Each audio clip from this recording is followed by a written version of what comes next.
How to use Kucoin Futures Trial Fund.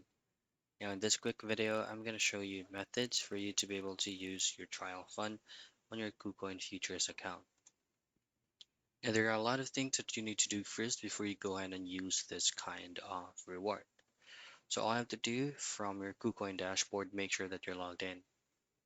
Now you need to make sure that you already completed the verification process so that you can start trading and use your trial fund futures as well.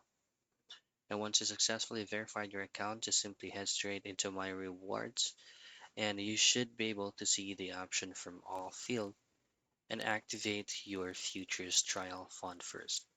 It has its expiry date, year, month, and date, and as well as the time. You could also try to review the usage details for you to be able to know what are they capable of.